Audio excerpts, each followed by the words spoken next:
Shalom, Bapak Ibu sedherek ingkang dipunkasihi Gusti Yesus. Sugeng kepanggih kalian kula Kristiana Tori saking GKJ Secang Klasis Magelang. Sakmenika kula lan panjenengan sesarengan badhe mirengaken sabdanipun Gusti lumantar panyraos sabda winedhar. Dinten sakmenika Setu 26 Juli 2020 waosan kepetik saking Ester sekawan ayatipun setunggal dumugi 17, Jabur 138 lan Injil Lukas 8 ayatipun 21 dumugi 20.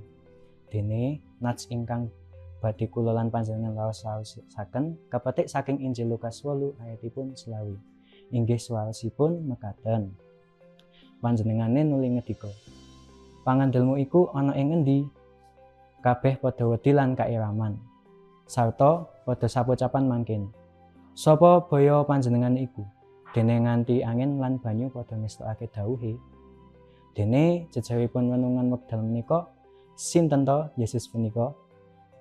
Ingkang rahayu inggih punika sedaya tiyang ingkang remen mirengaken lan nglampahi sabdanipun Gusti. Haleluya.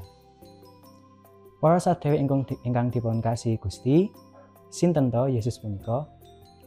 Pitakenan ngingini bab punika sampun wonten wiwit 2000 taun kepengker. Gusti Yesus ugi nate paring pitaken dhateng para sakabatipun.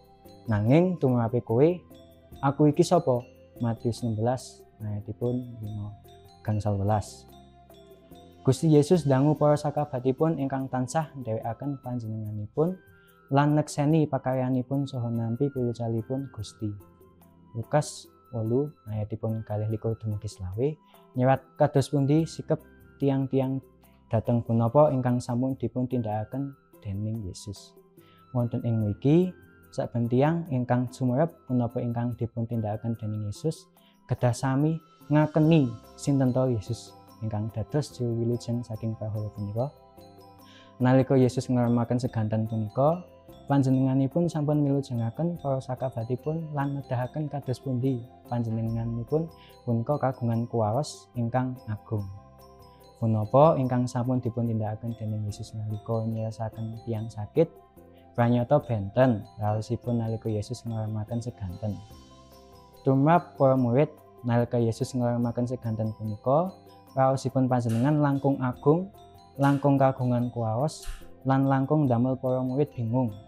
Seganten punika nggambaraken kawontenan ingkang boten sae, lan sedaya ingkang awan punika mapan wonten seganten. Namung Gusti Allah ingkang saged manertibkan nentremaken toya punika ingkang damel para murid sangsaya gumun inggih punika Yesus malah ugi boten ngunjukaken pandonga dumateng Gusti Allah. Punapa ingkang kadadosan punika damel para murid kadah menggalih malih. Sinten to Yesus punika?